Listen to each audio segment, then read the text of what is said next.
ke tempat ini protokol siap, ini serba diatur semua, serba beres. Begitu jabatan selesai atau pensiun, habis orang gak indah-indah. Dia lihat orang diemin aja, orang diemin dan orang tonton. Ini kalau nggak kuat mentalnya, itu kena post power syndrome. Akibatnya ya bisa jantungan, bisa leper, bisa darah tinggi. Ya penyakit-penyakit yang zaman dulu kita nggak kenal. Ini kan makin banyak dokter, makin maju ilmu kedokteran, makin aneh penyakit. Saudara hadirin yang saya hormati, post power syndrome kena apa yang dinamakan frozen emotional attitude. Tidak kuat menghadapi kenyataan. Azizan zalla, orang terhormat yang jatuh hina, itu sangat perlu dikasihani. Yang kedua, ghaniyan qad iftaqara, orang kaya jatuh miskin. Ini juga sama. Biasa hidup apa ada, serba ada, lalu harus hidup apa adanya. Ini kalau kurang kuat benar-benar memble ini.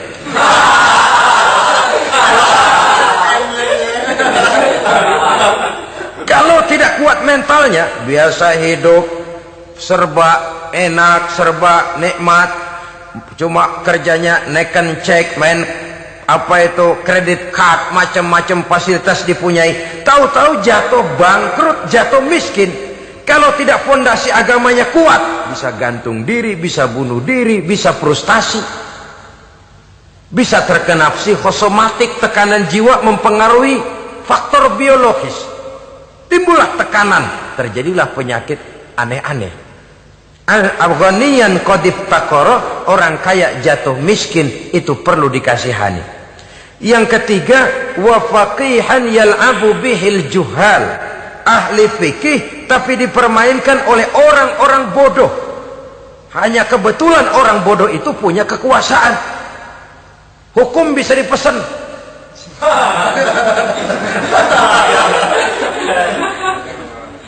Aturannya haram, Ustaz, ada haram dikit aja dah.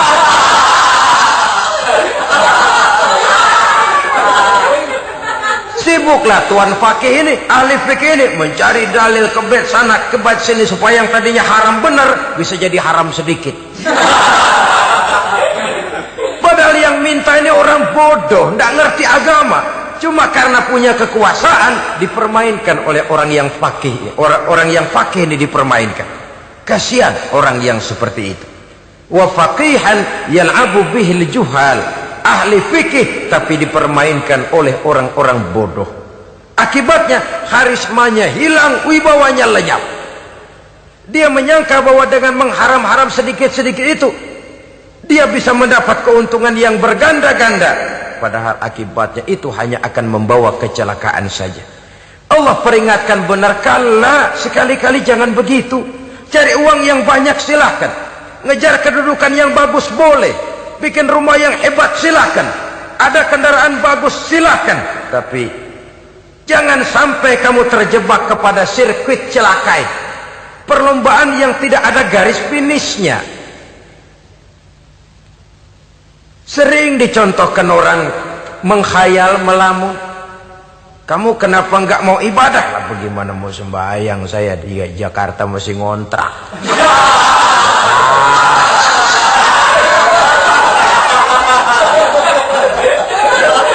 Bingung, tiap akhir tahun kontrakan habis. Kalau punya rumah sendiri walaupun kecil-kecilan, tenanglah saya ibadah. Baiklah, oleh Allah diberikan rezeki, bisa bikin rumah walaupun kecil-kecilan. Sudah punya rumah sendiri, belum juga ibadah, apalagi mulur lagi. Habis bagaimana mau sembahyang, rumah kecil banget, pinggir kali, asal hujan bocor ya.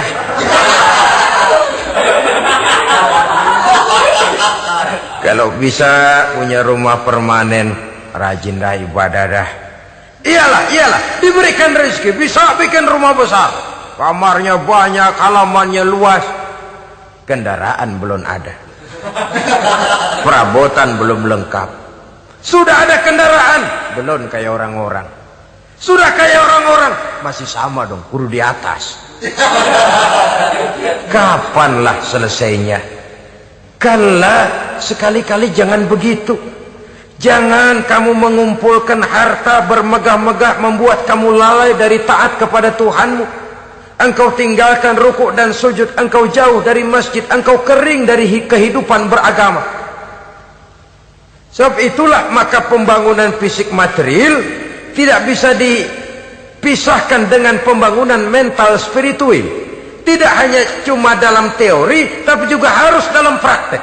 Selalu pembangunan yang hanya mengarah kepada fisik material, jauh dan kering dari agama, hanya akan melahirkan manusia-manusia materialistis yang terjebak di dalam sirkuit celaka perlombaan yang tidak pernah mengenal garis finish. Sebab itu agama mengajarkan, orang kaya itu siapa sih? Yang banyak duit? Belum tentu. Yang kebunnya di mana-mana ngebelata? Belum tentu. Yang pabriknya selebar-lebar? Belum tentu. Yang punya segala macam peternakan, dari peternakan gajah sampai peternakan kutu?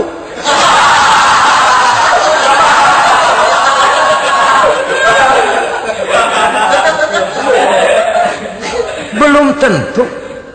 Agama memberikan tuntunan yang sangat luhur. Orang kaya itu adalah orang yang hidupnya cukup.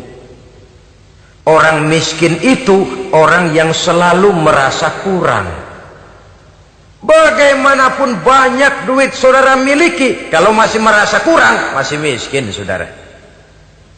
Saya punya uang 1.000 rupiah, Anda punya uang 1 juta rupiah.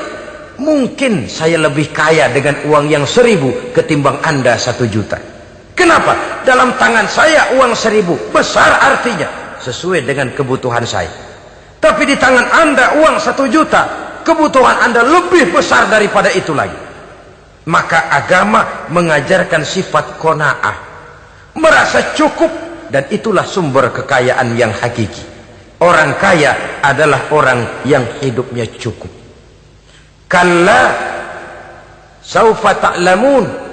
Jangan begitu, nanti kamu akan tahu. Summa kalla saufa ta'lamun.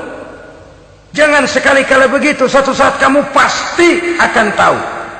Kalla law ta'lamuna ilmal yaqin, thumma latarawunnaha 'ainal yaqin, thumma latus'alunna yawma idzin 'anin na'im. Nah, kapan perlombaan ini akan menyadarkan orang biasanya? Hatta zurtumul maqabir. Sampai kamu dekat ke liang kubur. Itu biasanya kalau istilah orang sekarang baru ngeh. Asal sudah napas sampai tenggorokan disambung dengan selang, sudah Senin Kemis dibantu dengan alat picu jantung, gerak gerak gerak gerak, sudah kayak orang mau gergaji kayu. Dikala itu barulah sadar orang biasanya. Dan kesadaran semacam itu, kesadaran yang terlambat, kesadaran ala Fir'aun. Fir'aun selagi hidup diajak beriman dan nehi aja.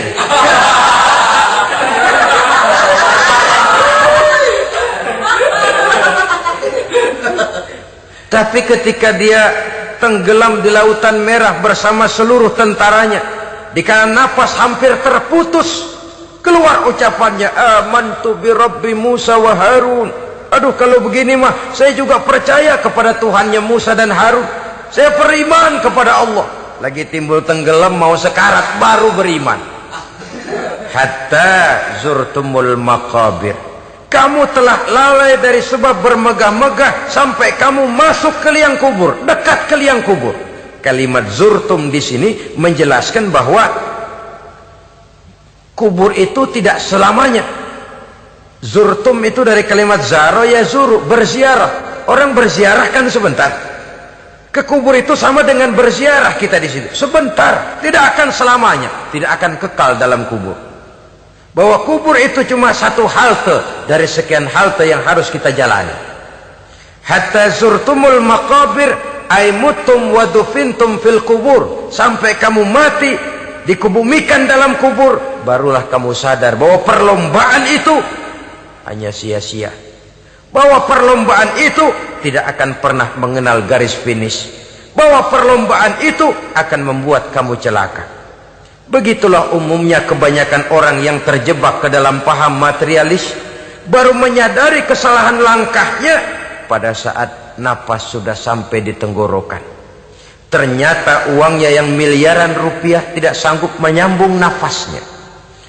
Ternyata kendaraan yang serba mewah berkilat tidak sanggup meneruskan kehidupannya. Ternyata pangkat jabatannya yang tinggi yang membuat dia menyebabkan temannya jadi lawan, lawannya jadi teman, tidak akan sanggup menghentikan sang malaikat maut. Kalau keadaan sudah begitu, baru sadarlah kita terlambat. Karena saat seperti itu akan dihadapi oleh setiap orang. Kala, jangan begitu. Sadarlah kamu bahwa kalau sudah dekat ke liang kubur kamu baru insaf, itu terlambat. Sebelum nafas sampai di tenggorokan, pintu tobat masih selalu terbuka. Tapi manakala nafas sudah sampai di tenggorokan, tertutuplah pintu tobat untuk orang yang bersangkutan. Oleh sebab itu, perlombaan dengan bermegah-megah terhadap materi duniawi, tolok ukur dan pandangan hidup yang terbatas kepada wujud benda semata-mata, memang sering menyebabkan orang lalai, sering menyebabkan orang lupa diri, tidak sadar tentang hakikat yang terpenting dari kehidupan ini, yaitu tentang dari mana dia datang, di mana dia sekarang, dan kemana dia akan pulang. Sungguh, ilmu pengetahuan tidak akan pernah mampu menjawab persoalan ini. Sungguh, filsafat juga tidak berdaya menghadapi pertanyaan seperti ini. Hanya agama yang mampu memberikan kepastian batin tentang hakikat dari mana kita datang, di mana kita sekarang, dan kemana kita akan pulang. Makin kita renungi pertanyaan ini, makin kita menemukan diri sendiri. Dan makin kita menemukan mengenal diri sendiri, kita akan semakin mengenal Allah Subhanahu wa ta'ala. Semakin kita mengenal Allah, maka akan semakin terpanggil kita untuk dekat dengannya, mentaati segala perintahnya, dan berupaya menjauhi segala yang dilarangnya. Dengan demikian selamatlah kita dari satu perlombaan yang hanya akan menyeret kita kepada menghalalkan segala cara, jauh dari agama, jauh dari Allah, bahkan jauh dari sesama manusia. Karena umumnya perlombaan seperti ini akan cenderung melahirkan manusia yang egois. Muslimin rahimakumullah. Lebih jauh, mari kita mengikuti peringatan Allah dalam surah Al-Munafiqun ayat 9. Di sini Allah Subhanahu wa taala mengingatkan, A'udzu billahi minasy syaithanir rajim. يا أيها الذين آمنوا لا تلهكم أموالكم ولا أولادكم عن ذكر الله ومن يفعل ذلك فأولئك هم الخاسرون. Hai orang-orang yang beriman, jangan sampai hartamu dan anak-anakmu melalaikan kamu daripada mengingat Allah. Wa may yaf'al dzalik,